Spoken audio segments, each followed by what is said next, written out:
Hey folks, welcome to Macro Monday. It's our fun time where we share a lame macro. So tonight we're going to try the Corona Extra. It's a surprise we haven't had this yet, but we are tonight. It's from Grupo Modelo out of Ciudad de Mexico. Stick around.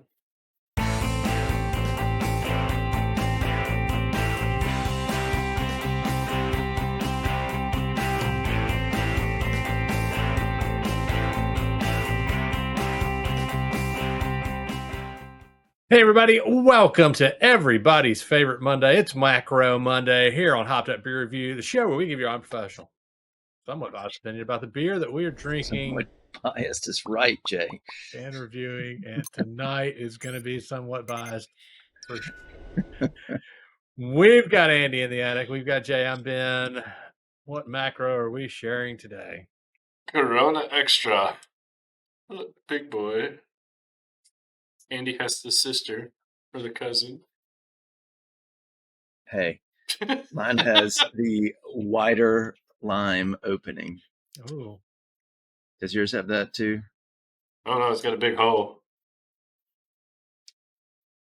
But no, it doesn't say that on my can. Why you chose that beer now. Here we go. You're awful. All right.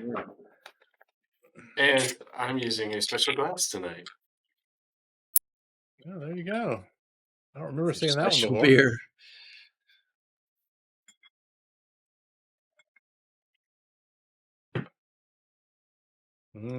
Hell.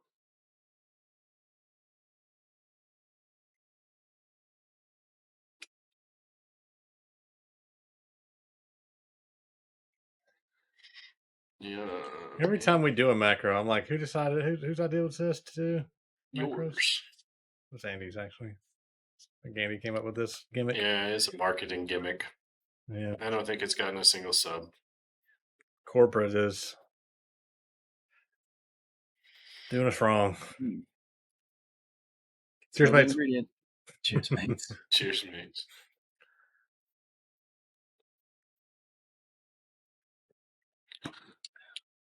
Happy Macro Monday. Yes. I guess. All right. Let's take a deep dive into Corona. Corona Extra, pardon me. Just gives us more time to drink. Yeah, the big beer. It is a Mexican lager, 4.5%, 18 IBUs. Corona means, well, it's right there on the label. Crown. Didn't know that. Yeah.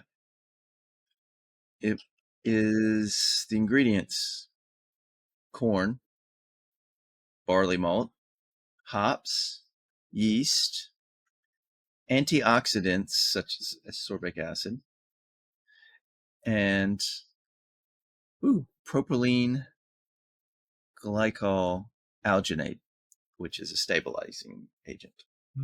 So like a preservative? Stabilize, yeah. Pretty much a preservative. Yeah, preservative so that it keeps the beer good longer. Yeah. The aroma. Good's a relative term.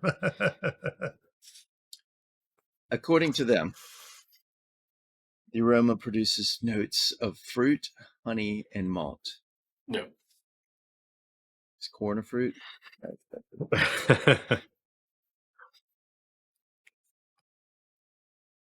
Ben wouldn't know what honey smells like anyway. So touch of sweet malt, maybe. This was first introduced in 1925. It's 100 years old. Happy anniversary, Corona. Wow. And it was in the same year that Grupo Modelo was founded. The brewery, Cerveceria Modelo. This beer was actually created by Adolf Schmetje, who the original name of Grupo Modelo was Cerveceria Modelo Sociedad Anónima. So it was Adolf? Adolf Schmidtje. Now, if Was he you German or Belgian? Did he relocate? remember back to when we discussed Dos Equis, they used a lot of immigrant brewers from Germany, Austria, things like that. He was German. So, and we'll get more into that with the brewery. The initial expansion of Corona started in the Southwest and into the southeastern region of the United States. It was first introduced in the U.S. in 1979. So it started, of course, why wouldn't it start Southwest and expand from there? It grew in popularity in 1994 following the NAFTA agreement, in which the tariffs reduced on imports of Mexican beer. So that was one of the things in NAFTA. They dropped imports of Mexican beer. Now, do y'all know that Corona, and you're going to remember it immediately when I say "Oh Tannenbaum," the commercial is the longest running beer ad. Really? You know, around Christmas time, you see the palm trees. Somebody's whistling "Oh Tannenbaum." Yep. And it's a great commercial. I mean, I'll give it to them. They have great marketing. And then the palm trees light up. And it says Feliz Navidad. Mm-hmm. Do y'all know what year that started? 1956. No. It was in the 90s. Television. It was the 90s. It was probably early 90s. Yes. You're closest. You're much closer to Ben. Yes. 1990.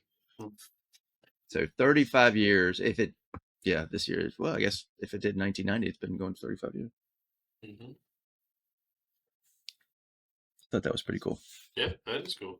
Because I like that commercial. I was like, oh, I want a palm tree that I can put colored lights on. They've always had some really good advertising, as long as I can recall. Yeah, and all I've got is an attic to put lights on. You could put a palm tree in there. I could put a fake. So Grupo Modelo, we covered them with Modelo, headquartered in Mexico City, Mexico. Like I said, they were founded in 1925 by a group of 25 Spanish immigrants who were business leaders. And then they had German and Austrian immigrants as brewers. They were acquired by Anheuser-Busch InBev in 2013, AB InBev. They hold the brands, the ones that we find most notable at Grupo Modelo. Modelo, Pacifico, Corona, Victoria, Leon, and Estrella Jalisco.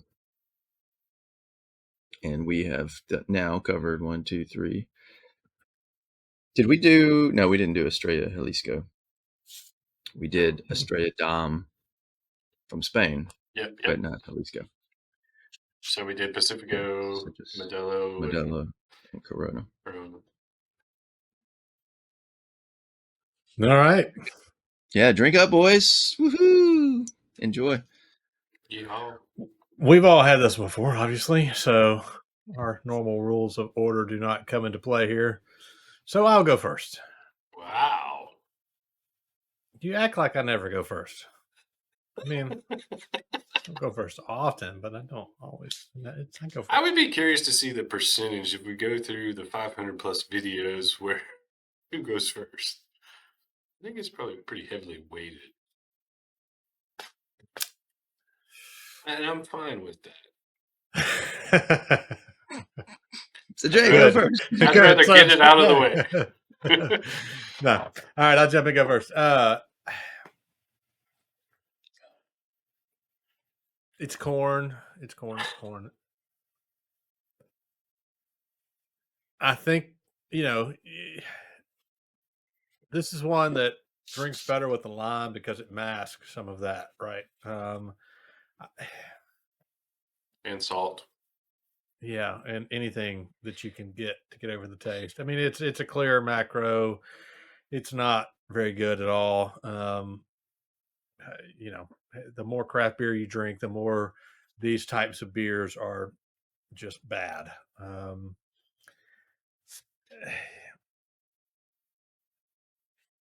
Obviously, somebody hands it to you, that's your only option. You're going to drink it, but it's almost like even drinking it here, I get that coating of the tongue, that almost dry mouth feeling that it's just terrible. I mean, it's not the worst macro we've had, but it's kind of middle of the road macro. I'm going to give it a 4. I think it's drinkable if you absolutely have nothing else. But at the same time, if you've got any other option that's not macro, then that's what you're going to take. Okay. Jake? Yeah. You covered some of it. I mean, it's corn. You get that coming through and through, and that makes it sweet. So, I didn't get any of those notes on the aroma that Andy talked You about. didn't? No. What? And maybe I'll have to look at the date on the beer, but I think it's probably fine. I'm not going to knock it too much. It is what it is. It serves its purpose. I mean, we grew up in southern states where there were restrictive laws forever on ABV and what they could sell. So in the state that I'm in, until 2008, we really didn't have any craft beers. So it's, you're talking, that's only 17 years on the scene. For the other plus years of my life there, Corona was one of those that you would drink, and they had, like I said, great marketing, great advertising. You always like that. And it's one of those, when you go to the beach at the time, you would go and you'd find the can because you couldn't have the bottle on the beach or around the pool. So we always did, like you said, Ben. You would take a bag full of quartered limes and have maybe a little salt shaker and dump some in there to give it a little flavor.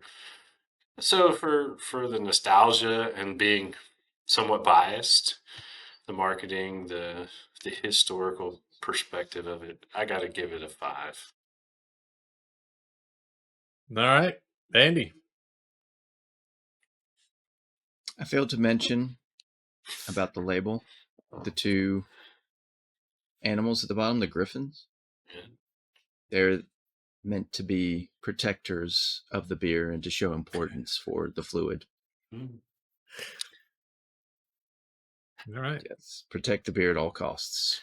Well, they should have found somebody to work on the recipe. Yeah. Oh, he's dead. So. Yeah. You brought up something today. I've never tried it with salt. I may need to just try take that. a little bit of salt from a shaker. I mean, it doesn't have to be just a little pinch. It depends on the size of your beer, but it almost makes it into more of that Mexican salt and lime water. I'm gonna try that because I got a 12-pack of this stuff. Bless your heart. Well, it's yard season, so yeah. And which leads into me saying that Corona has its time and place, and it is in the heat because it is light, watery, and it's not going to bog you down. Or buy some water in the beach, pool, lake, river, stream. Yep. But it needs a lime. And I think the fact that I'm drinking it without the lime knocks it down a little bit from what I would normally rate it. Can't be that much better. As you said, Ben, really helps the flavor. Drinking it very cold and very fast helps too. So that the longer it's been here, and it unleashes more of the. Well, I say corn. Should it be maize aromas? Maybe. Yeah. Although maize. that was the Indian term, but yeah. Anyway, we all know it. It's a 4 for me. It has a purpose, time and place. In the attic, when I'm sipping amongst acquaintances. Be careful with your words there. Yeah, Jay, you mentioned something that I wanted to touch back on. I thinking back to college when, again, like you said, we didn't get craft beer wasn't even an option when we were in college in the state that we went to school in. This was like a premium beer. Yeah, it back was a then. high Yeah, I was just thinking that. Yeah, Like this was like it's an one that, import. one You're drinking an import. Whoa, exactly. Yeah, Yeah, it's money. it was usually out of our budget. You know, Yeah, we were down here with the Schaefer, the Slits, the Yeah. PBR was Got even a daddy's little credit higher. card. I mean, It's like yeah. I can actually remember where I was the first time I had a Corona. And wow. I was in our shared house downstairs in kind of the main room, watching a ball game or something. And I forget who had them, but one of our buddies had some and offered me one. But yeah, this was like this was That a was me, special Ben. occasion. It wasn't you. Yeah. You were not. He said, "Buddy." Yeah, you weren't that generous back then. Or I didn't buy it. I Yeah, couldn't afford it. yeah. One of the two. But yeah, that's struck me, Jay, just you saying that this was, thinking back on it. And now, I mean, it gets lost in the shuffle to me of having the macros that we have.